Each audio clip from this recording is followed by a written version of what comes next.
Muy buenos días, bienvenidos a nuestro VB Conversation, que esta mañana se lo estamos dedicando al tema de educación en Venezuela, y de verdad que para nosotros es un verdadero honor y placer contar con la presencia del profesor Tulio Ramírez, quien nos va a hablar pues del panorama de la educación en Venezuela en este 2020 y una visión más allá de la pandemia.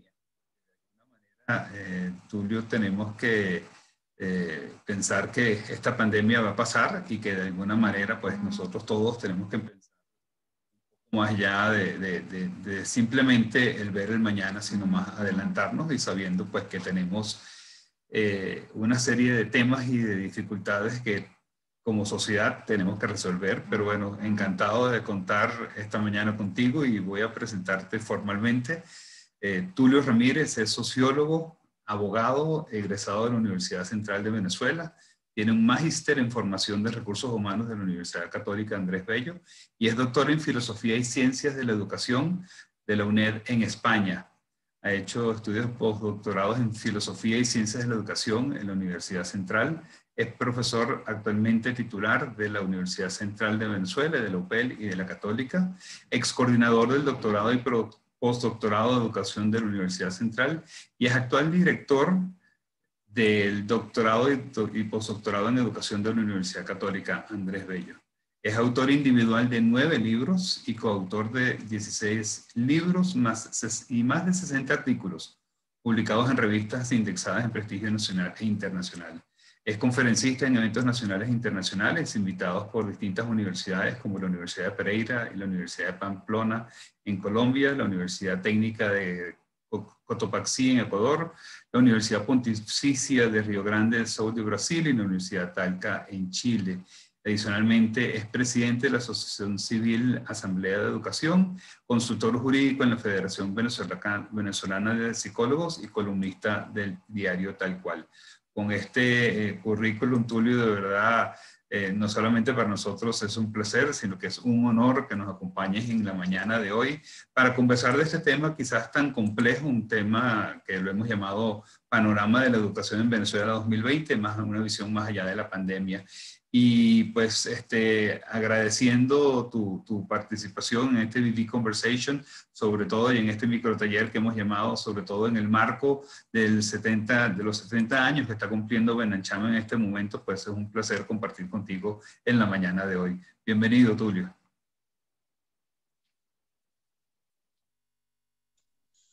Muy bien, muchas gracias. Realmente para mí también es un gran honor que me hayan invitado a participar en este conversatorio.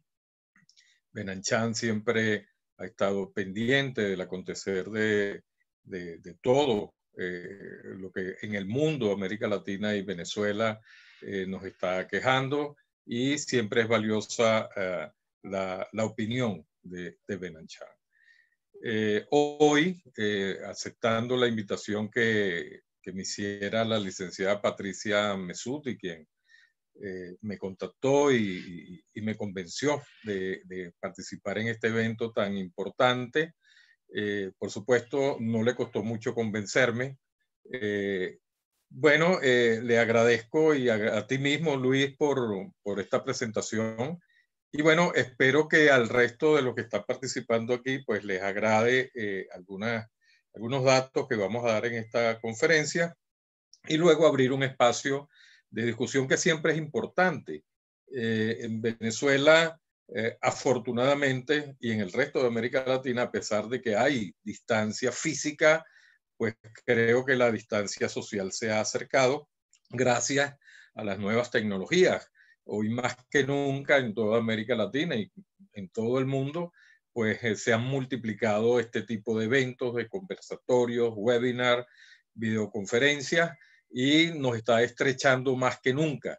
Esas son las paradojas de la pandemia. Entonces, bueno, vamos a dar inicio a esta conversación. Tocaremos el tema de la pandemia y sus consecuencias. Específicamente nos centraremos en el área de educación y visualizaremos algunas algunas reflexiones sobre lo que es necesario hacer durante y después que, como bien dice Luis, la pandemia acabe, porque como dice el dicho, no hay mal que dure 100 años, ni cuerpo que lo resista. Esta pandemia pasará, como han pasado otras, lo que sí es que debemos tomar algunas precauciones, porque el mundo post-pandemia va a ser diferente al mundo pre-pandemia que vivimos hasta hace unos meses atrás. Esta situación cambió definitivamente nuestro modo de vivir, nuestra cotidianidad, y hemos descubierto muchas posibilidades de nuevas formas de relacionarnos, de nuevas formas de abordar el trabajo, de nuevas formas de abordar la educación, que creo que llegaron y quedarán por un buen tiempo entre nosotros, e inclusive pueden perfeccionarse y hacernos la vida un poco menos estresante. El tema de las distancias ya se ha superado con las nuevas tecnologías, y esto se va a profundizar a lo largo del tiempo. Entonces, bueno, vamos a dar inicio a esto. Lo primero es reiterar, hay distancia física. Esta distancia física ha sido la solución más efectiva para contrarrestar el contagio. Sin embargo, en el mundo, la pandemia ha traído en estos 6 meses unas consecuencias que han impactado de manera importante la vida de los hombres. En términos económicos, por ejemplo, hoy en día se habla de más de 400 millones de empleos perdidos por la pandemia. Por supuesto, este tsunami de desempleados que ingresan a la sociedad sin más recursos que las posibles emprendedurías que puedan llevar a cabo para sobrevivir, está afectando la dinámica productiva de los pueblos. Yo les voy a hacer una presentación en PowerPoint. Creo que va a ser mucho más agradable que escucharme permanentemente. Vamos a, entonces, un segundito nada más.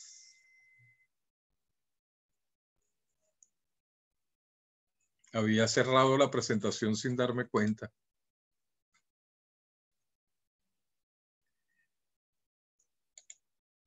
Ok.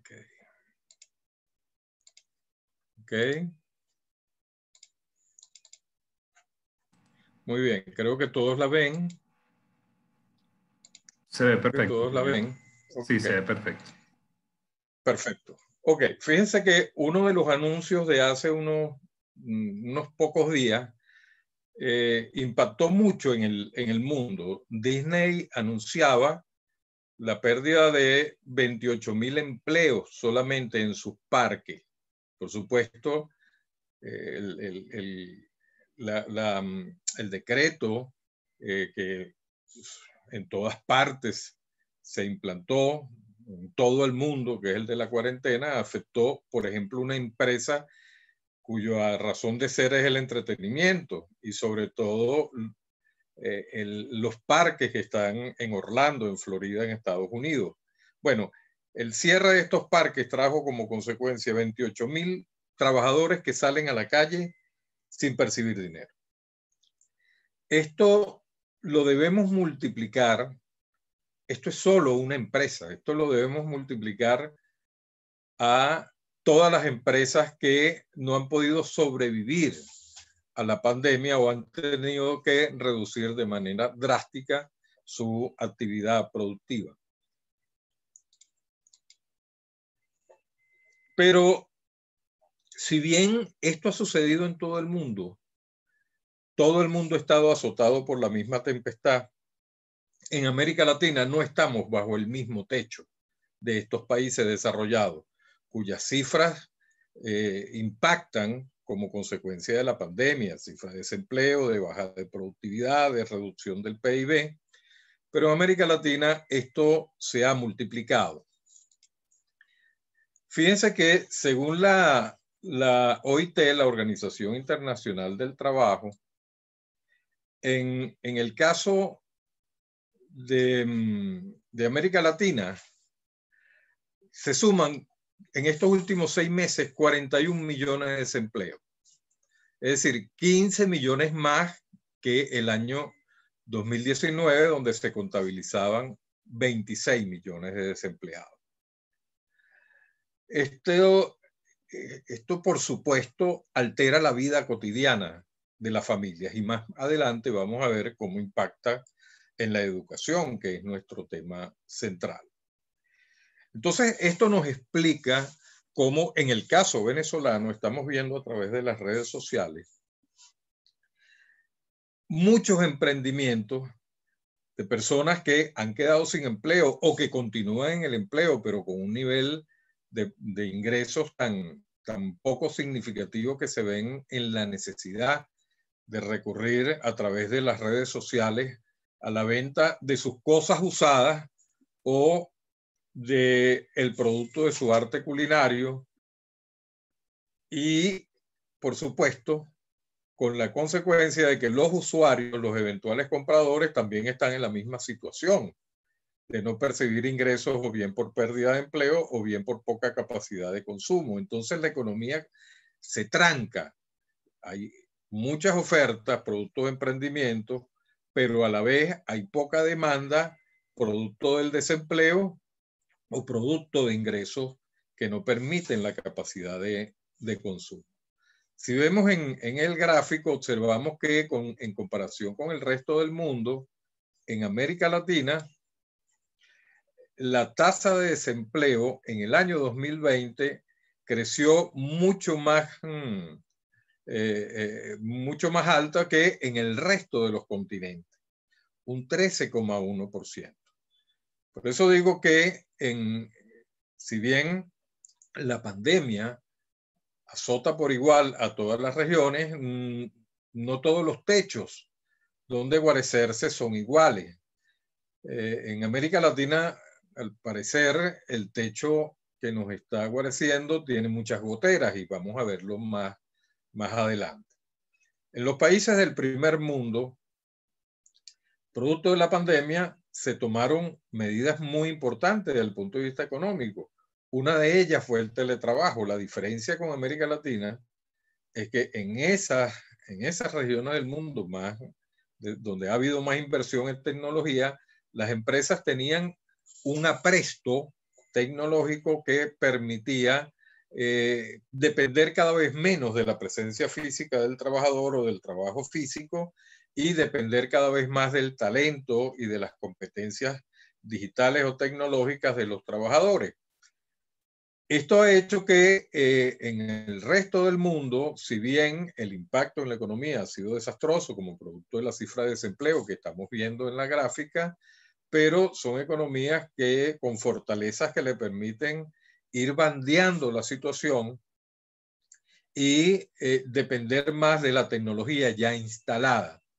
En América Latina, en países como África, del continente africano, por supuesto, al no contar con este apresto tecnológico instalado en las empresas y dependiendo más de la presencia física del trabajador, pues los impactos en términos de desempleo son mucho mayores y en términos macroeconómicos mucho mayores. En América Latina se prevé un descenso del PIB de aproximadamente un 5% este año, que es bastante alto en comparación con años anteriores. Esto un poco explicado por la necesidad de muchas empresas de aminorar su ritmo productivo o inclusive, como en el caso venezolano, de desaparecer del tinglado económico. ¿Por qué? Por no tener el apresto tecnológico, no haber tenido los recursos suficientes para tener el apresto tecnológico y, por supuesto, superar o por lo menos convivir de una manera más o menos tensa con la situación de pandemia. Pero, ¿qué otras consecuencias trae esto? Que se incrementa la tasa de vulnerabilidad financiera de los hogares ante la situación de pandemia, sobre todo en América Latina. En un estudio reciente del Banco Interamericano de Desarrollo se dan unas cifras bien interesantes sobre las familias que podrían resistir hasta 6 meses sin remuneración. Por ejemplo, en el caso de los Estados Unidos, el 55,5% de las familias de perder el empleo podrían subsistir durante 6 meses. Pero cuando nos vamos a América Latina, los mejores casos se presentan en Brasil y Chile, donde el 14% de la población podría sobrevivir en esta situación. Ya Argentina y Colombia, solamente un 7% podría sobrevivir en esta situación. En el caso de Venezuela, ella no fue tomada en cuenta en el estudio porque no hay cifras oficiales que puedan soportar con evidencia el informe. Sin embargo, es público, notorio y comunicacional que en nuestro país la cesta alimentaria es de $420 aproximadamente. Al momento de hacerse esta lámina era de $420. Hoy, 48 horas después, es posible que haya aumentado. Y el salario mínimo mensual se redujo a $1. Entonces recordemos, aunque las cifras en el informe del BID, en el caso venezolano, no están presentes, recordemos que según los organismos internacionales, un trabajador que perciba diariamente un sueldo de $1,20 se considera que está en la extrema pobreza. Bueno, en el caso venezolano el salario mínimo no es diario, el salario mínimo es mensual y está hoy a $1 o un poco menos de $1 producto de la inflación. Esto hace que en el caso venezolano, bueno, cuando una persona pierde su empleo, ¿cuánto tiempo puede sobrevivir sin remuneración? Es realmente espeluznante pensar en esa posibilidad. Eso explica entonces cómo de manera desesperada la gente está procurándose obtener algunos medios de supervivencia a través de actividades informales, porque aún teniendo el empleo no es posible adquirir la cesta alimentaria, imagínense sin empleo. Algún compañero de la universidad me decía que la diferencia entre tener o no tener empleo es casi imperceptible en el caso venezolano. Ahora bien, en materia educativa, la gripe nos agarró con un pañuelo muy pequeño. En Venezuela se tomaron las medidas que se tomaron en el resto del mundo. Inclusive se tomaron de manera temprana, hay que decirlo, porque efectivamente fue así. En Venezuela, la primera medida fue la cuarentena y la cuarentena supuso la no presencialidad de las clases en todos los niveles educativos. Esto no fue algo diferente al resto del mundo. El resto del mundo tomó esta misma decisión. Como decía al comienzo de la conferencia, fue o ha sido hasta ahora la medida más efectiva para contrarrestar el contagio. Ahora bien, no es... Si bien se tomaron las mismas medidas, los impactos han sido diferenciados. ¿Por qué? Porque estamos en un continente que, como vimos en las láminas anteriores, cuando observábamos el impacto de la pandemia en la economía, estamos en un continente cuyo apresto no era suficiente para poder aguantar los embates de la pandemia. No ha sido suficiente. Nada más con la cifra de un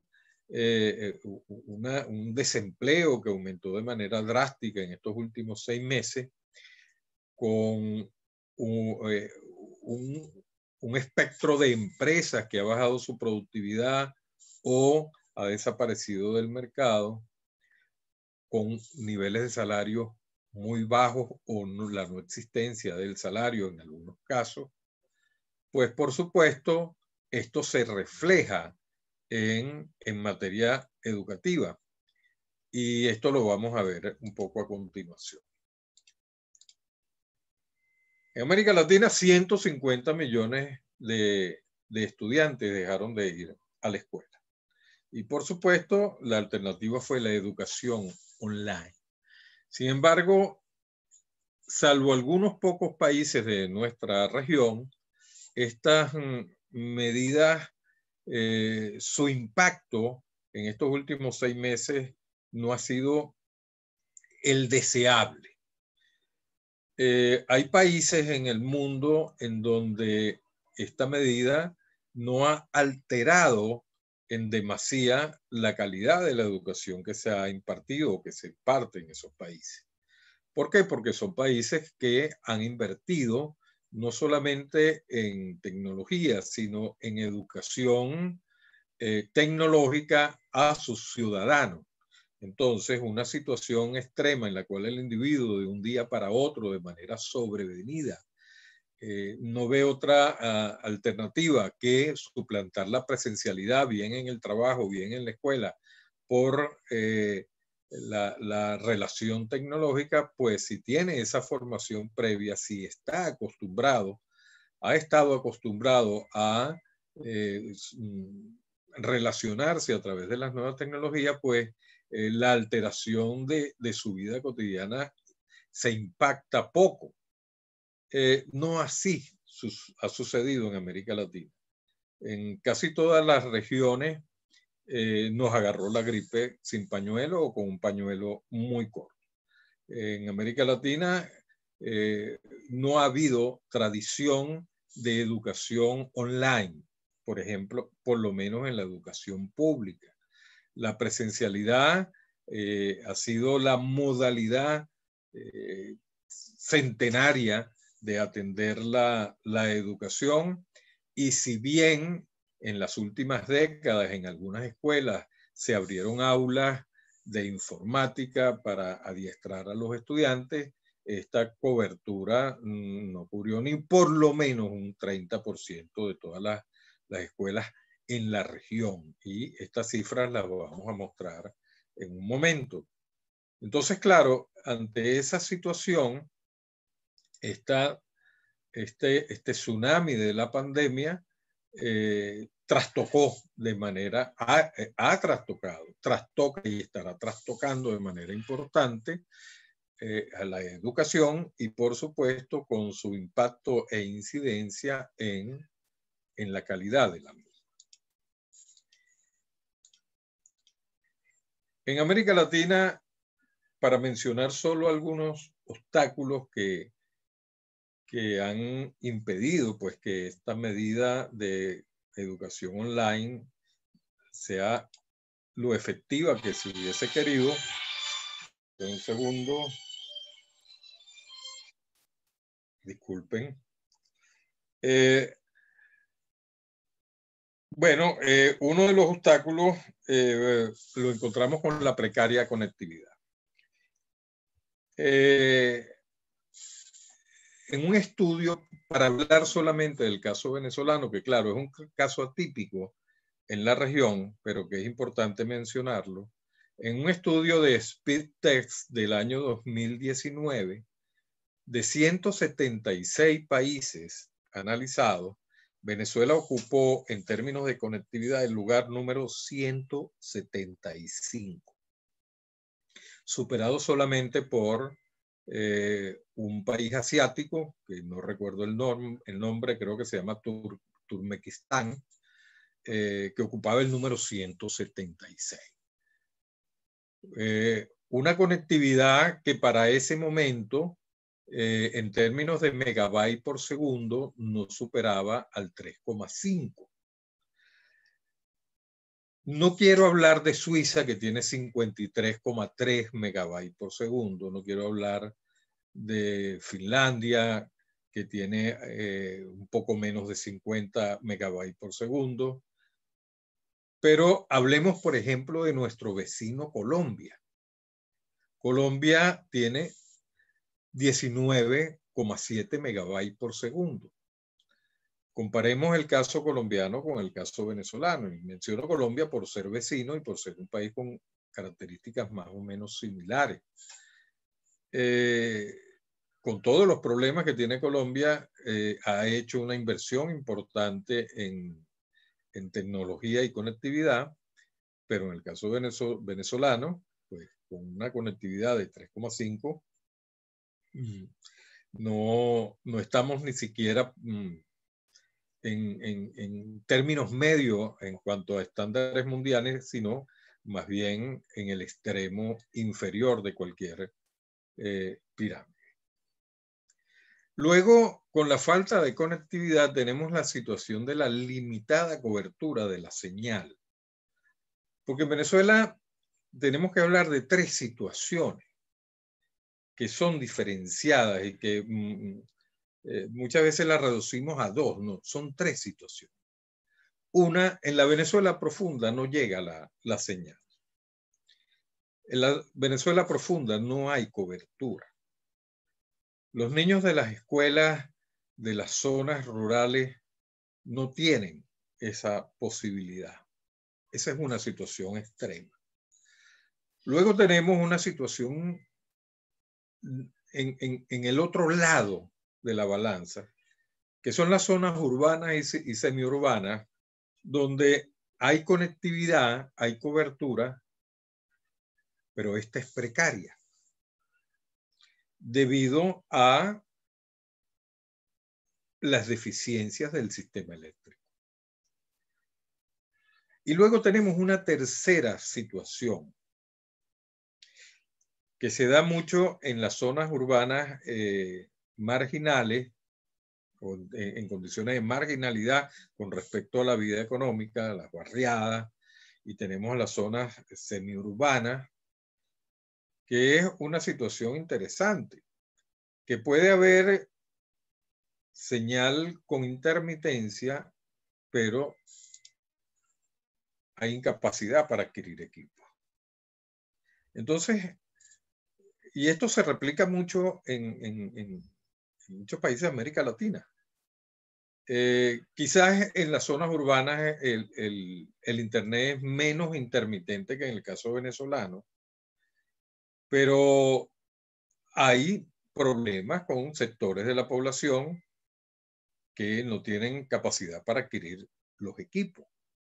Y esto hay que ligarlo con lo que habíamos comentado anteriormente. O sea, con esta tasa de desempleo producto de la pandemia y con la caída del PIB, los ingresos en muchas de las familias se reducen drásticamente y cada vez hay menos posibilidad de abastecer a los hijos con equipos no sofisticados, equipos de mediana calidad, ¿okay? Para poder afrontar este tema de la educación a distancia, educación online, que estos son dos términos que más adelante vamos a abordar porque también hay mucha confusión sobre esto.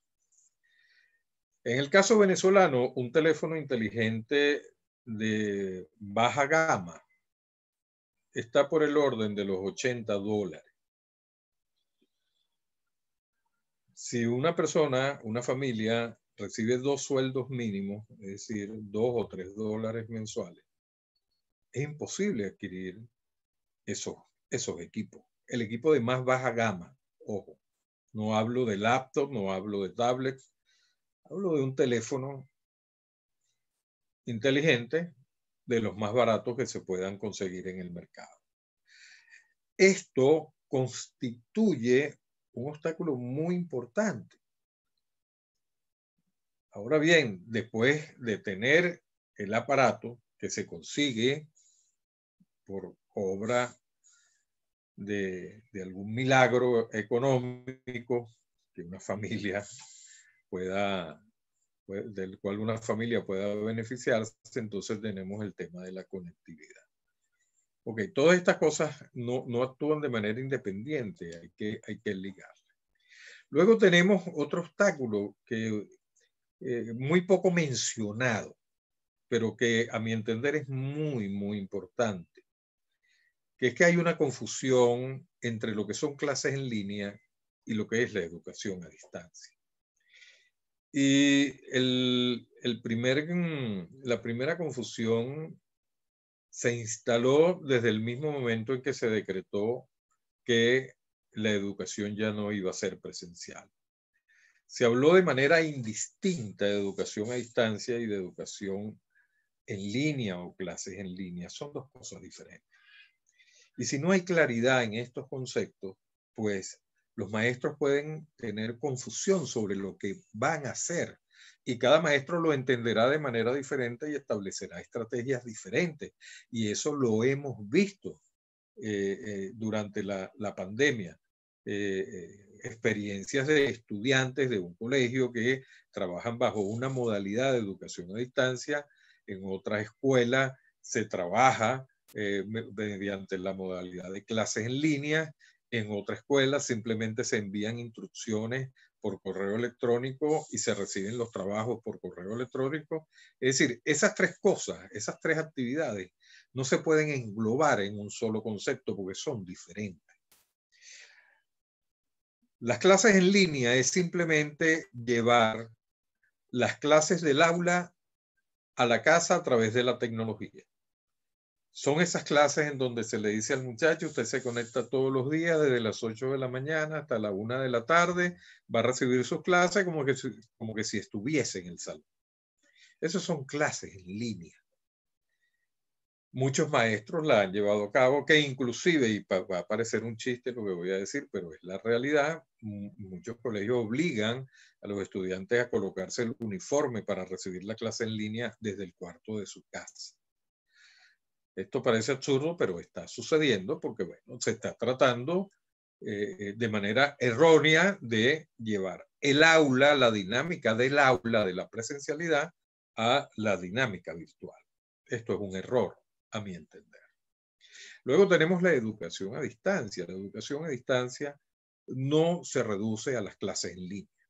La educación a distancia es un diseño instruccional diferente, basado más en el autoaprendizaje, donde el profesor es más un facilitador, una guía, un orientador, y el peso de la responsabilidad está en el estudiante.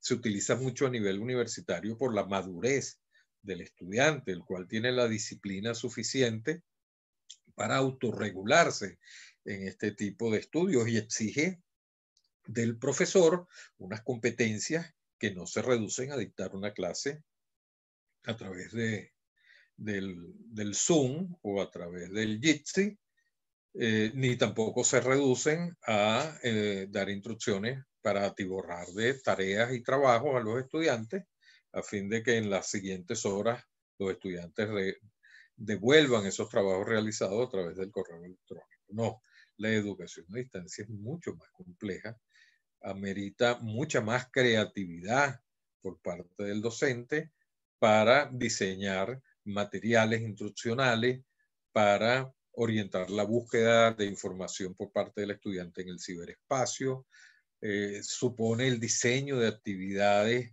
múltiples para afianzar los conocimientos y, repito, las actividades pueden ser síncronas, es decir, en vivo, tal como estamos ahorita, o asíncronas, es decir, el estudiante puede entrar en una plataforma y darle continuidad a los estudios sin que necesariamente el profesor esté al lado de él. Entonces, si hay confusión y se asume que todas estas actividades son la misma cosa, es decir, una educación a distancia, como muchas veces la han definido, pues esto va a generar interpretaciones diversas por parte de los docentes. Y eso es lo que está sucediendo actualmente. Y por supuesto, tenemos dinámicas diferentes dependiendo del maestro, dependiendo de la escuela, dependiendo cómo lo entendieron.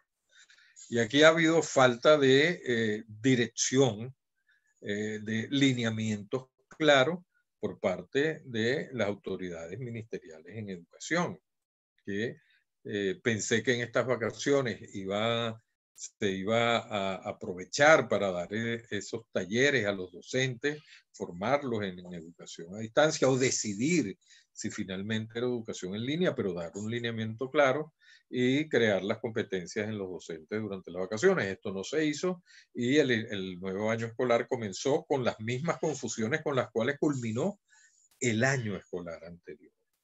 Entonces, esta es una situación que está presente y que muy poca gente ha tomado en cuenta a la hora de hacer los diagnósticos, pero creo que llegó el momento de pensar en serio sobre un lineamiento claro para que todos los docentes puedan alinearse y hacer una práctica pedagógica más coherente y más apegada a los estándares de lo que es la educación a distancia. Ahora, también es importante señalar una cosa. Mientras más pequeño sea el estudiante, ameritará más compañía del maestro y de sus padres. Mientras más adulto sea el estudiante, pues la responsabilidad podrá caer en gran medida en su disciplina y su autorregulamiento como estudiante. Pero todo esto merita formar al maestro en esas competencias. Si yo tengo un curso de preescolar o de primero o segundo grado, por supuesto que será más apropiado las clases en línea, pero si tengo cursos de bachillerato, quizás lo más apropiado sea la educación a distancia. Es decir, tampoco es necesario un único y exclusivo lineamiento, sino lineamientos de acuerdo a las diferentes situaciones, a los diferentes niveles, de acuerdo al nivel de madurez de los estudiantes. Por supuesto, esto no resuelve los tres primeros obstáculos, el de la conectividad, la cobertura y la incapacidad para adquirir equipo. O sea, estamos rodeados de obstáculos que si resolvemos uno, otros pueden quedar pendientes. Eso es parte del diagnóstico complejo que se realiza no solamente en Venezuela, sino en el resto de América Latina. En Venezuela quizás se complejiza más la situación por nuestras condiciones atípicas, pero en el resto de América Latina, como lo veremos más adelante, la situación es más o menos similar, salvo 2 o 3 países que sí han tomado unas previsiones importantes que han tratado o han servido para un poco solventar la situación. Luego, entonces, claro, como consecuencia del punto 4 tenemos el punto 5, que nuestros docentes no están formados en educación a distancia. Y no tenían por qué estarlo, porque como decía anteriormente, nuestra educación es una educación que ha sido básicamente presencial. Nuestra educación en primaria, en secundaria y en muchas universidades ha sido presencial. La educación a distancia se ha limitado a unas cuantas instituciones o algunas cuantas carreras, pero no es mayoritario. Y nuestros docentes han sido formados por los institutos pedagógicos y escuelas de educación de las universidades para encarar la educación presencial. Por supuesto, todos han recibido inducción en el manejo de las tecnologías, pero una cosa es la inducción en el manejo de las tecnologías y otra cosa es el uso de la tecnología para educación a distancia. Son cosas diferentes, ¿ok?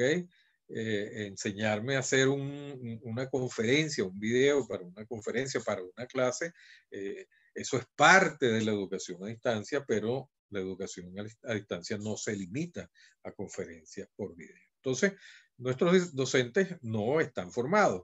Entonces, ¿qué ha pasado? Que de manera sobrevenida por la pandemia, ¿okay?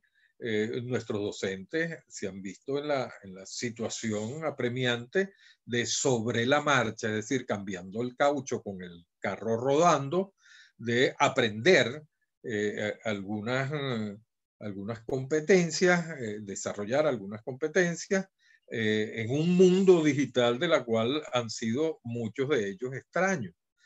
Entonces no son nativos digitales, son migrantes digitales y por supuesto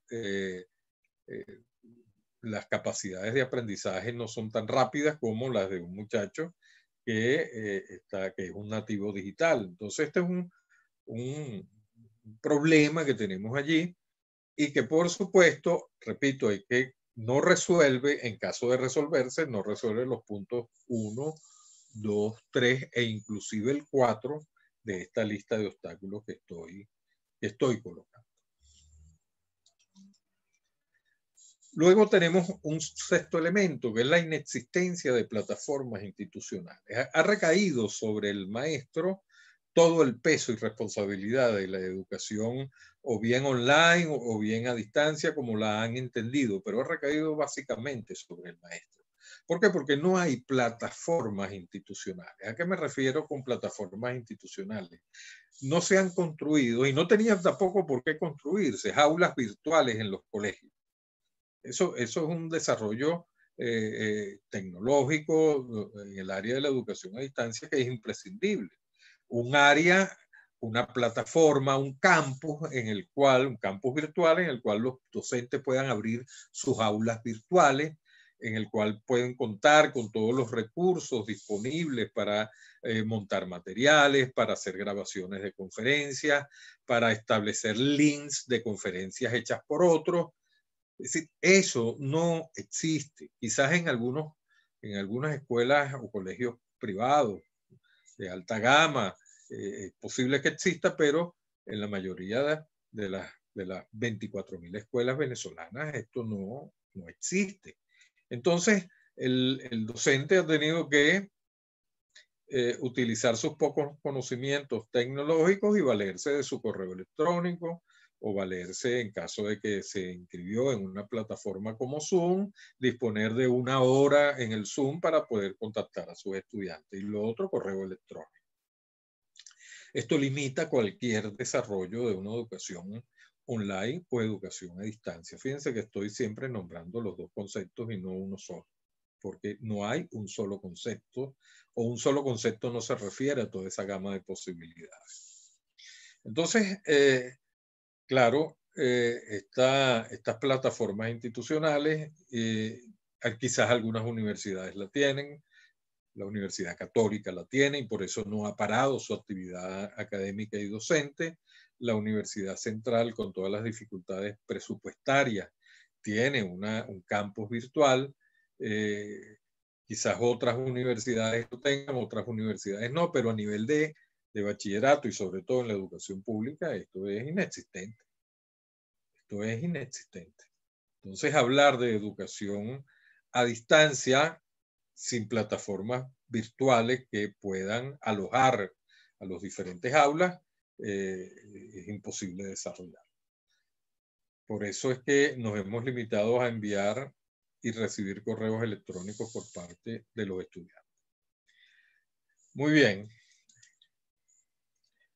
Luego, por supuesto, una cosa trae la otra. No hay asignaturas virtualizadas. Las asignaturas son las que existen tal cual como las hemos dictado en las aulas, y esas las trasladamos, las llevamos al desarrollo de la educación a través de la tecnología. Pero no existen asignaturas virtualizadas porque no hay plataformas institucionales para aulas virtuales. Esto, por supuesto, es un obstáculo. Y por supuesto, la inexistencia de repositorios de materiales educativos por nivel de enseñanza. Hay países en América Latina, más adelante hablaremos sobre ello, que poseen repositorios desde los ministerios de educación por grado, ¿okay?, de la educación primaria, donde están alojados no solamente los programas, sino los materiales necesarios, los textos escolares, los materiales o libros que de manera suplementaria se utilizan como recursos para el aprendizaje, las actividades, los ejercicios, todo por materia y de acuerdo al currículum nacional. Aquí en Venezuela no existe esa posibilidad. Hay algunos textos de la colección bicentenaria colgados en la plataforma del Ministerio de Educación, pero solamente eso, los textos escolares. Y sabemos que un repositorio de material por un grado no se puede limitar solamente a los textos. O sea, tiene que estar el libro de ejercicios, tienen que estar las lecturas complementarias, tienen que estar los materiales con instrucciones y además de eso los links que conducen al muchacho a otros repositorios para ubicar materiales importantes. Entonces la práctica ha sido busque por internet la información. Entonces el muchacho se enfrenta a un problema. Primero, ubicar un tiempo importante de búsqueda y esto lo hace sacrificar el realizar tareas de otras asignaturas que también de manera sobrevenida le están mandando, pero además, y es lo más riesgoso, porque no tiene madurez, formación, criterio suficiente, ni orientación, pues asumir contenido no académicamente fuertes, no académicamente con calidad, sino meterse en cualquier página web, obtener la información o cualquier de esas fake news que existen en las redes. Entonces, sin criterio alguno, el estudiante puede tratar de aprender contenidos que no necesariamente son los actualizados, son ciertos. Hay muchos contenidos distorsionados, falsos, manipulados en las redes, y esto amerita una educación para el uso educativo de las redes muy importante, que el llamado a darla es un docente. Pero si el docente tampoco está formado en esta área, pues se complican las situaciones. Aquí tenemos solamente 8 obstáculos que pueden ser más. Seguramente muchos de ustedes habrán identificado otros obstáculos que están impidiendo una educación de calidad en situación de pandemia, pero quise enumerar 8 que a mi entender son como los más evidentes, ¿no? Y seguramente en el momento de las preguntas y respuestas podrá de seguro alguno intervenir para ampliar esta lista, ¿no? Es muy importante, sobre todo si me están escuchando maestros que están en el ejercicio, que seguramente han descubierto otros problemas que no he podido o no he tenido posibilidades de descubrir. Muy bien.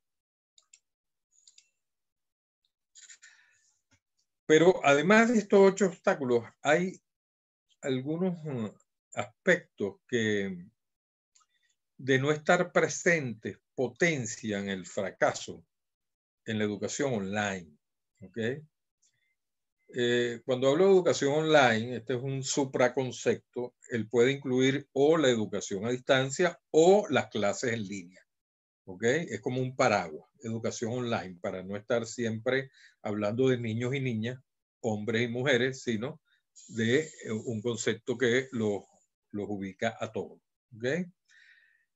De acuerdo a todos los expertos en procesos para el aprendizaje y en currículum, hay aspectos como la experiencia previa en el uso de las tecnologías por parte de los niños, que pueden convertirse, haber tenido la experiencia los convierte en una fortaleza en periodos de pandemia, y de no haber tenido la experiencia, pues lo convierte en una debilidad, en una peligrosa debilidad para las clases online en situaciones de pandemia. Y esto tiene que ver con el apresto en el uso de las tecnologías. Hoy en día muchos, sobre todo en las áreas urbanas, afirman, no, hoy en día cualquiera tiene un teléfono inteligente, los muchachos saben más que uno sobre eso. Sí, pero olvidemos un poco de las zonas urbanas y vayamos a las zonas rurales, donde las posibilidades de conectividad son menores y donde entonces la necesidad de tener un teléfono inteligente se reduce considerablemente. Aparte del costo de estos aparatos. Bueno, fíjense en esta cifra. Para el 2018, el 33% de los estudiantes de secundaria disfrutó de un computador y conexión en las escuelas. Solo el 33%. Quiere decir que el 66% de los niños con edad escolar en América Latina, estas son cifras para América Latina, en sus escuelas no tuvo nunca un computador y no ha disfrutado de conexión a Internet. Ese niño entra con muchas debilidades en la educación online en una situación de pandemia como la estamos viviendo hoy en día, donde la educación se está basando en el uso de esas tecnologías. Ese niño tiene un hándicap en contra. Fíjense que en países como Uruguay y Chile la situación es otra. En Uruguay el 82% de los muchachos con edad escolar han tenido experiencias de uso de computadoras y conectividad en sus escuelas. Y en Chile el 63%. Pero en el resto de los países el 66% no ha tenido esa posibilidad. Estas cifras coinciden con todas las cifras de conectividad que he revisado en los diferentes portales de Internet. El promedio en países de la OCDE es del 68%. Es decir, en América Latina estamos muy, pero muy, muy por debajo, casi 30% por debajo del promedio de los países más desarrollados. Entonces es una situación a tomar en cuenta. Y en segundo lugar, la educación online, en la cual el estudiante depende más de su autodisciplina, de su autorregulación, y sobre todo en la educación a distancia, la responsabilidad, buena parte de la responsabilidad está en el propio estudiante, en su aprendizaje. Si ese estudiante no ha desarrollado las competencias de comprensión lectora y de habilidad numérica, no tiene iguales posibilidades de éxito con respecto a aquel que sí tiene estas competencias. Y en el caso de América Latina, la situación en este aspecto no es muy halagadora. Fíjense, de acuerdo a la prueba PISA 2018, determinó que de los estudiantes de secundaria con familias con ingresos de hasta $3,1 diarios, menos del 30% tenía computadora e internet en su casa. Ahí dice en su caso, debería ser en su casa. Pero 1 de cada 7 estudiantes, es decir, el 15%, poseía comprensión lectora. 15% poseía comprensión lectora. Del 85% restante, el 55% provenía de sectores urbanos de clase media. Es decir, los sectores más pobres son los que tienen más dificultades de comprensión lectora y, por supuesto, no sé si están las cifras allí, no recuerdo, pero de habilidad numérica también, inclusive la proporción es mayor. 1 de cada 7 estudiantes poseía comprensión lectora. Hay que verle la cara a eso. Es decir, el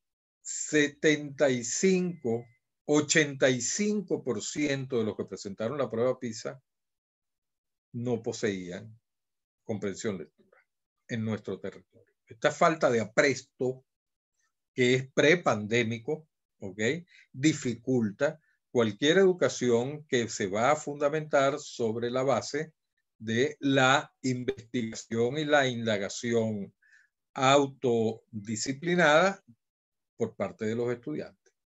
Los estudiantes van a leer muchos trabajos que sin el acompañamiento del profesor, como lo podría hacer en el aula de clase, pues va a tener serias dificultades para comprender lo que lee. Entonces, estas son cifras que, más allá de la existencia de conectividad, más allá de la existencia o no de equipos técnicos, estos son temas de aprestos ¿ok? Que indican que nuestra educación en América Latina, pues sus niveles de calidad, de acuerdo a los resultados de las pruebas PISA, pues siempre ha dejado mucho que desear, y sobre eso es un signo de alarma sobre el cual hay que establecer políticas públicas. Esto no es un problema de la familia, esto no es un problema individual, esto es un problema de Estado. ¿Okay? ¿Cómo se están formando nuestras generaciones? Esto es un problema de política pública. Esto es un problema que tienen que asumirlo los ministerios de educación junto con la sociedad civil, las organizaciones no gubernamentales, la empresa privada, porque se trata del talento que va a ser la base del desarrollo futuro y del progreso de los países. Si las generaciones se están levantando con estas precariedades cognitivas, pues esto puede profundizarse en condiciones de pandemia. Por eso, una de las personas que están pidiéndole a todos los santos que esta pandemia acabe lo antes posible por el bien de nuestros muchachos, soy yo. Todos los días me preocupo más porque mientras el tiempo avanza en pandemia, corre en contra de esos muchachos y su casi imposibilidad de ser exitosos en la educación online. Ok, el Banco Interamericano de Desarrollo ha identificado a los países de América Latina en función de fortalezas y debilidades para afrontar la educación online en situación de pandemia. Es decir, hay unos criterios, ya los vamos a ver, que informan sobre si los países lo tienen o no los tienen. Si un país tiene 3 de esos 5 criterios, puede decir que está en mejores condiciones de aquel país que presenta fortalezas en menos de 3 de esos criterios. Y vamos a ver que hay países que inclusive no presentan fortaleza en ninguno. Vamos a ver un poco, porque estos datos son sumamente interesantes. ¿Cuáles son los criterios con los cuales se diagnosticó América Latina en esa investigación? La conectividad previa en las escuelas, que ya vimos las cifras bien alarmantes. Sí. Nada más pensemos en el caso venezolano y de ahí sacamos que, repito, siempre es un caso típico con respecto a otros países, pero pensemos que en otros países quizás en menor medida, pero salvo algunas excepciones, se repite la misma situación. La conectividad previa en las escuelas, las plataformas digitales preexistentes, la formación de tutoría virtual por parte de los docentes, si están o no formados, esto antes de la pandemia. O sea, estos son aprestos, fortalezas para afrontar la situación de pandemia en términos educativos. Si existen paquetes de asignaturas completas con contenidos digitalizados, recuerdan que lo mencioné como un obstáculo, o sea, los paquetes instruccionales con todas las lecturas, libros por nivel, y los repositorios centralizados de materiales digitalizados. Aquí tenemos 5 criterios. Estos 5 criterios fueron analizados en 26 países de América Latina. Y se establece un ranking entonces. ¿Quiénes tienen mejor apresto, más fortaleza para enfrentar la educación en pandemia? ¿Quiénes no la tienen? Vamos a ver los resultados. Los países mejor equipados para la educación online en América Latina y el Caribe son Uruguay, Barbados, Chile y Argentina. De 26, 4 países son los que presentan por lo menos 3 de las 5 fortalezas anteriores. En el caso de Uruguay, es el único país de América Latina y el Caribe que tiene las 5 fortalezas. Barbados tiene 3, Chile tiene 3, Argentina tiene 3, pero las 5 las presenta Uruguay. Y Uruguay, quiero hacer la acotación, ya que estoy en el punto de Uruguay, recientemente acaba de anunciar el retorno en las zonas con menos contagio de la presencialidad de las clases. por supuesto, asegurando medidas de bioseguridad en cada una de las escuelas y asegurando medidas de distanciamiento físico en las mismas. Uruguay es un país cuyas políticas de prevención en salud son muy fuertes. Es un país donde toda la población infantil posee todas las vacunas.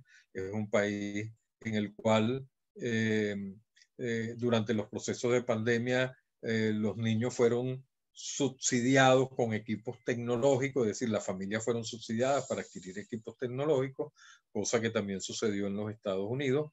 Y además aquellos niños que disfrutaban de la merienda escolar o el almuerzo escolar, ese almuerzo fue llevado a la casa de los niños, ¿okay? De cada niño por parte de los mecanismos logísticos de los cuales disponían en cada una de las regiones. Es decir, atendieron con bastante seriedad el asunto de la pandemia y asegurar los niveles de calidad de vida de las personas y no fuesen afectados de manera directa por parte de la pandemia. Ayer, conversando con un colega que da clases en la Universidad de Atlanta, me comentaba que en Georgia, en el estado, se dio la misma práctica. Las clases fueron a distancia, los niños y profesores recibieron, ya no subsidiados, sino regalados equipos como tablet, como laptop, para la educación a distancia, y cada niño que estaba en una escuela pública con servicio de comedor escolar, se aseguró que todos los días, de lunes a viernes, recibiera su merienda o almuerzo escolar en su casa. Entonces, bueno, esto por supuesto es odiosa la comparación, además que sería un poco injusta porque en América Latina los países no cuentan con presupuestos ni recursos como para poder subsidiar o regalar estos equipos, pero también ha habido, y esto es bueno decirlo, ha habido mucha falta de iniciativa para establecer alianzas estratégicas con la empresa privada a fin de garantizar, aunque sea en parte, estos recursos. El 85% de estos 26 países, o sea, 22 países, no presentan por lo menos 3 de estas fortalezas. Presentarán 2, en el mejor de los casos, presentan una o ninguna. Como es el caso de Venezuela, Bolivia, Nicaragua, Haití y Belice, países en los cuales están las peores condiciones para la educación online, ya que ninguna de estas 5 fortalezas están presentes. Esto es importante decirlo porque tenemos que saber desde dónde estamos partiendo para establecer políticas o lineamientos viables para llevar adelante la educación online. No contamos con fortaleza. Esto no quiere decir que debemos paralizarnos. Esto no quiere decir que simplemente digamos, bueno, ya que no tenemos cómo comer, vamos a morirnos de hambre. No. Precisamente esta situación de precariedad extrema es lo que debe incentivarnos a desarrollar la creatividad y implementar, proponer algunas políticas que puedan solventar, aunque sea en parte, la situación extrema en la cual estamos viviendo. ¿Qué hacer? ¿Qué hacer? Y estoy seguro que muchos de los que me están escuchando tienen propuestas, lo han pensado, la situación es tan desesperada y nos atañe tan directamente. Tenemos algún familiar, algún sobrino, algún hijo estudiando en una escuela pública, estamos padeciendo lo mismo que millones de compatriotas en toda América Latina y especialmente en Venezuela, y por supuesto seguro que a todos algo se le habrá ocurrido en la cola de la gasolina, en la cola para pagar Movilnet, A alguien seguramente se le ha ocurrido en alguna de esas conversaciones informales, en esas colas, sobre qué hacer en materia educativa. Yo voy a hacer algunas propuestas, me voy a atrever a hacerlas. No pretendo que sean las únicas, son apenas 10, pero pueden ser 20, pueden ser 30. Yo pediría encarecidamente que aquellos que tuviesen propuestas, pues las enviaran para hacer un banco de propuestas. Alguien puede escucharnos en algún momento de tanto fastidio, de tanto insistir. Ok. La primera propuesta es muy simple. Hay que tener claridad sobre qué es lo que es posible hacer en las condiciones en que cada país se encuentra. Esos decretos de ilusorio cumplimiento, esos no ayudan en nada. Por decreto decir, ahora vamos a la educación a distancia en un país donde no hay conectividad, eso no ayuda en nada. Eso es de imposible cumplimiento. O sea, pienso que esta claridad tampoco debe venir de un iluminado, sea un ministro, un presidente, sea un experto. Debe venir de un consenso donde todos los actores involucrados en el hecho educativo participen y de manera descarnada digan en qué condiciones estamos. Y ahí involucro no solamente al gobierno, que es el primero que debería convocar, ¿okay?, sino también a los gremios docentes, a las organizaciones de padres y representantes, a las organizaciones de escuelas privadas con sus representantes, a la iglesia, que mucha responsabilidad en Venezuela ha tenido con la educación a través de Fe y Alegría, por ejemplo, a los rectores para tratar el caso de las universidades. Es decir, de manera descarnada, es decir, cada sector en cuál situación está. Porque lo otro es establecer políticas públicas sin escuchar a los dolientes. Eso siempre ha sido un fracaso. Porque se acata, pero no se cumple por imposibilidad de cumplirla. Entonces, lo primero es, de manera consensuada y estableciendo puentes con todos los sectores, todos deben describir de manera descarnada, diagnosticar de manera descarnada la situación en la cual estamos, con qué recursos contamos y qué es lo posible hacer en esas condiciones. Y a partir de allí, proponer cosas.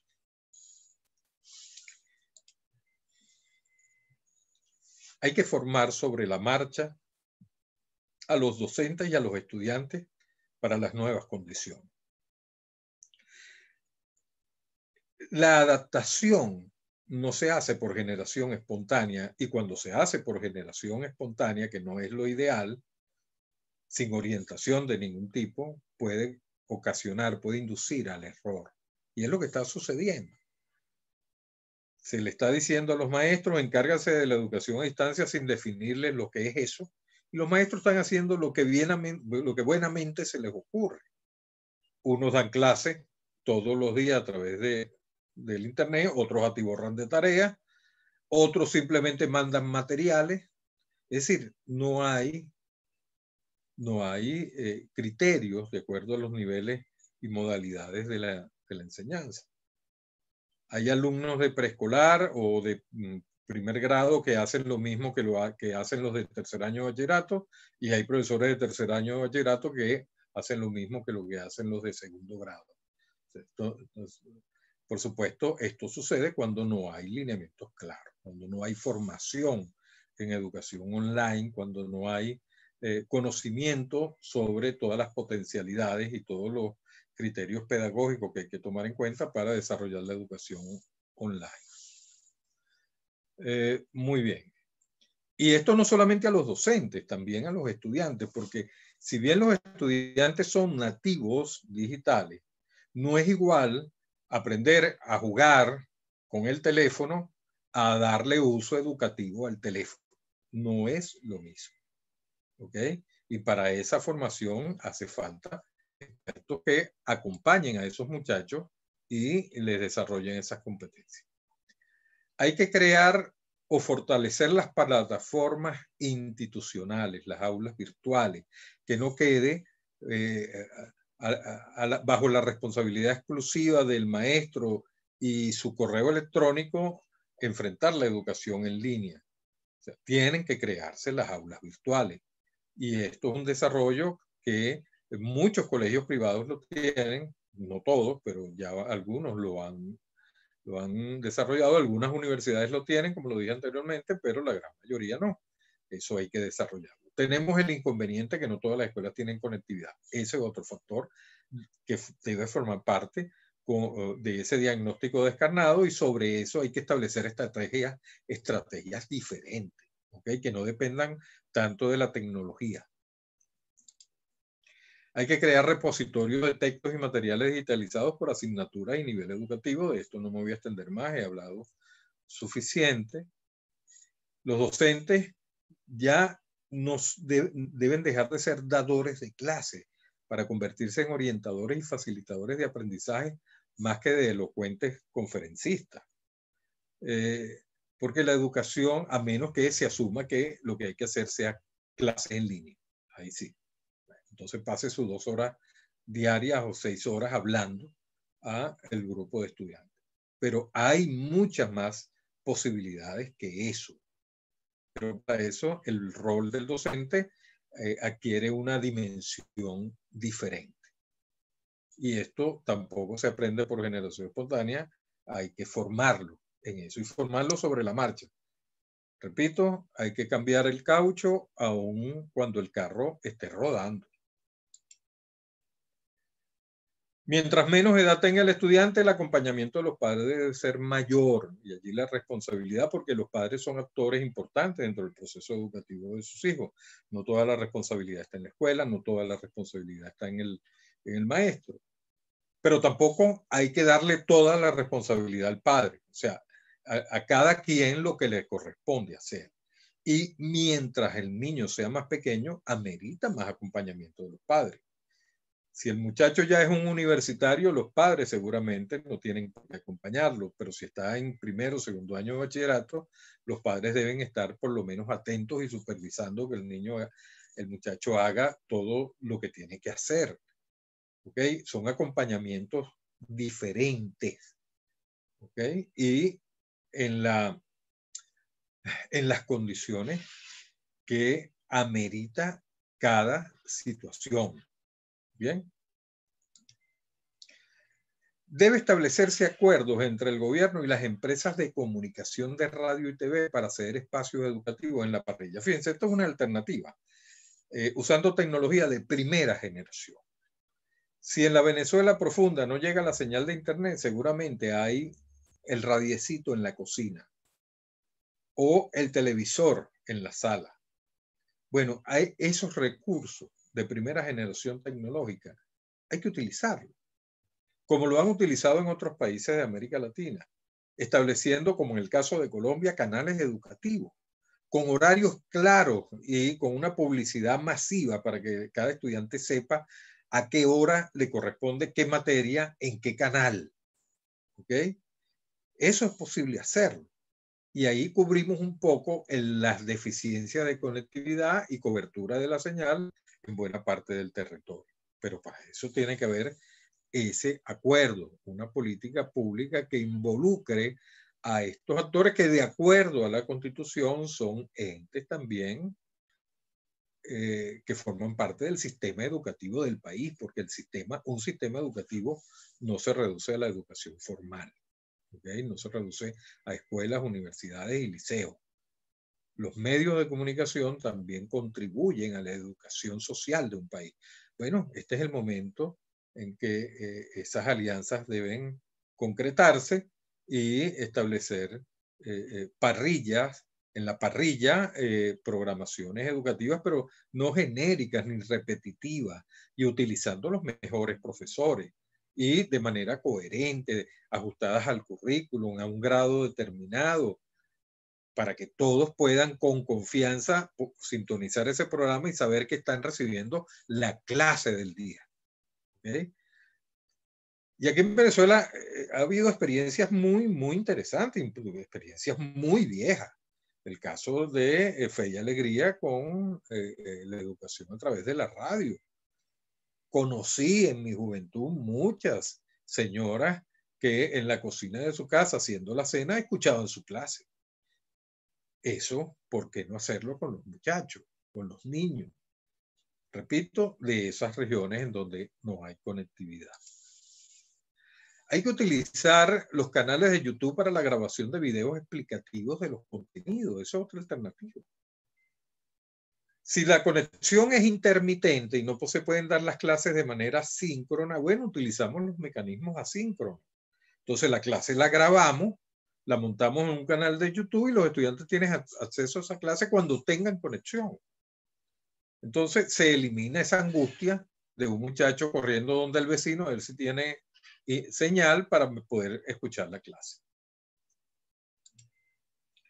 Hay que establecer alianza entre gobiernos y empresas para llevar la señal de Internet a los sitios más vulnerables. Le voy a hacer un comentario.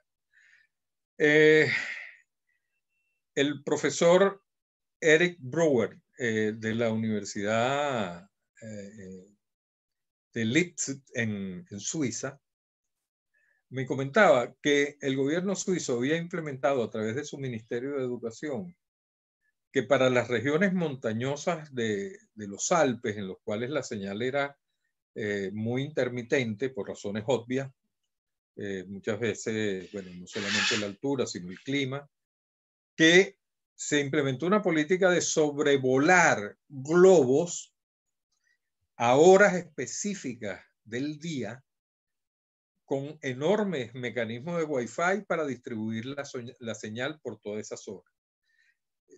4 horas en la mañana y 4 horas en la tarde. Eso es una solución ingeniosa, una solución interesante, creativa. Algo de eso se puede hacer, no solamente en Venezuela, en todos los países de América Latina, a lo mejor no con globos aerostáticos, pero sí con algún otro mecanismo que permita diseminar la posibilidad de conexión a la señal. Bueno, el caso de Suiza es muy, muy, muy interesante. Y es un país de primer mundo. No utilizaron satélites, utilizaron globos aerostáticos, utilizaron tecnología del siglo XIX, Entonces, es decir, un poco de creatividad. Y por último, hay que subsidiar a aquellos países en los cuales esto sea posible, en alianza también con las empresas, la adquisición de equipos para abastecer a docentes y estudiantes. Esto se ha hecho en otros países de América Latina. Esto se puede hacer seguramente en otros países. A lo mejor no abarcan el 100%, pero se abre esa posibilidad que acompañada con otras va un poco abarcando todo el espectro de los sectores que necesitan de esas conexiones para continuar sus estudios. Ok, son 10 propuestas. Seguramente esta cifra puede aumentar con los aportes de cada quien.